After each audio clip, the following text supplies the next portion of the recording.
Following her delivery of the Gauteng 2015-2016 budget, Gauteng MEC for Finance, Barbra Creecy, joins us in studio now to take us through some of the major points of the budget. MEC, such a pleasure to have you with us as always.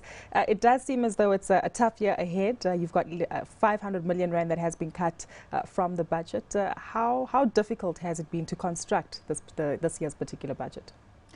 Good afternoon. Yes, as you say, it has been a challenge. You know that Gauteng is affected by a constant process of in-migration. Our population grows by 2% every year.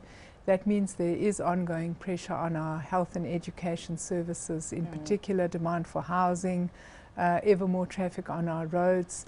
So, of course, it means that we have had to find the money to fund quality social and economic services, but also to make Premier Makura's vision of the transformation and modernization and reindustrialization of our province a reality. I think that obviously health and education still get the lion's share of our budget. But this year we did something different in the way in which we allocated money. We have 5 development corridors that have been identified, each one focusing on a particular area of strategic economic activity. We've tried to align our infrastructure spending in particular with those development corridors. So we've put 3 billion into the central corridor, which would be Johannesburg and environments, 2 each into the east and northern corridor, that would be Tshwane and Ekurhuleni, and 1.5 billion into Sedibeng and the western corridor. And this money would be for upgrade of road infrastructure. There would be the Gauteng broadband network, which is bringing connectivity of government buildings throughout the province, and I think really taking us into a new generation of public sector reform. Lots of investment in housing, particularly kickstarting our new megacity projects of Savannah City and Saferfontein, and then investment in community services, including agri-parks, industrial parks and hubs. And we've also put 140 million to kickstart the township enterprises. This is something that Premier Makura is very passionate about. We're also looking at changing government spend. At the moment we're spending about 5% of our 10 billion rand budget on township enterprises. We are researching now to find ways in which we can expand that spend to 30% over the next 4 years.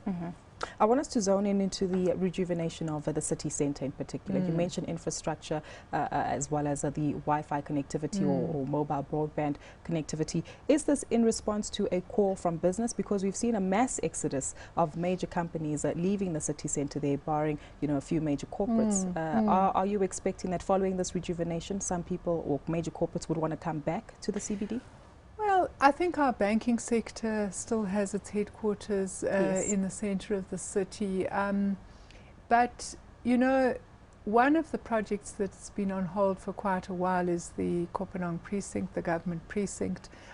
This is a project that we would want to put out to the private sector for consideration. For many years we have had budgetary challenges.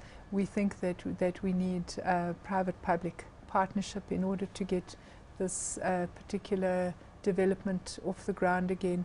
And I think we would also be addressing the city of Johannesburg and saying that if the inner city of Johannesburg is the seat of provincial government, how do they want to come to the party? I think that closing the gap between the provincial and city governments is a major focus of work, because that obviously helps us with development issues if we can agree together on the spatial development and also get pre-approval for particular kinds of development in particular kinds of corridors. I think that's good for business. It gives certainty to the markets, and it's something that we would want to be actively pursuing. On the township enterprises, are these informal workers or employers who want to do things for themselves and in niche particular sectors, and how difficult is it to strike that balance between driving financial growth in these townships? Meanwhile, from a municipal perspective, revenues targets just aren't being met. Yeah, I think one of the focuses of my colleague, MEC Maile, is to try and ensure that we bring all of these township nascent enterprises into the regulatory framework.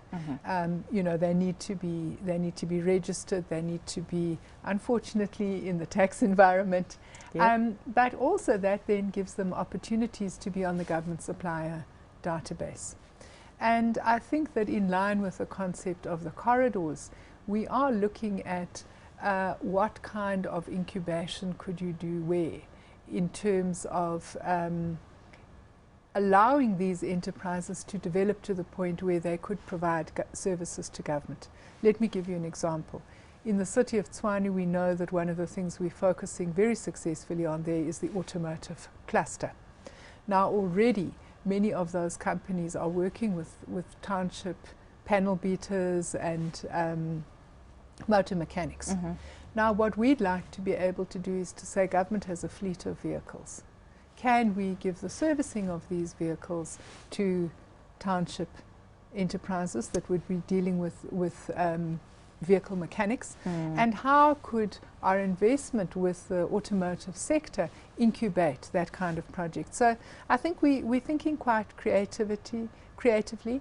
My colleague MEC Mahlangu is also looking at how we could use our spend, for example, on food for hospitals to support the development of small enterprises and co-ops to supply the major hospitals. I'm sure hospitals must be a significant headache. You did mention that education and health did get a significant chunk of this year's budget, but it almost seems as though there needs to be a complete shift, not only financially, but also mindset-wise when it comes to the level of service delivery in that particular cluster. Look, I think you know that for the last couple of years, the Department of Health has had an intervention from Provincial Treasury in terms of Section 18 of the Public Finance Management Act. That intervention has really intended to stabilize financial management and human resources management in the Department of Health so that they can improve their frontline service delivery. We are expecting, the Premier set the target of May. We are expecting that we would be able to take health out of that intervention. I think I can say with confidence that the finances are in much better shape than when we took over. We've got accruals down to about 13% in the current financial year. We're expecting that we will be able to eliminate accruals altogether in the next financial year. And that's really important because it allows the department to focus on what they need to do, which is improving the level of service delivery at hospitals. I've already been hearing quite good things about improvements at Charlotte Maxeke. I understand that they received their accreditation as a teaching hospital. That was once under threat because of the frontline service delivery challenges there. So I think this intervention is paying fruit, not just in the back, but also for people who visit that hospital who, you know, that's really what it's about at the end of the day. Exactly. MEC, I wish we had you on for longer, but unfortunately I'm being told to wrap up the interview. Always a pleasure having you in, and thank you so much for your time.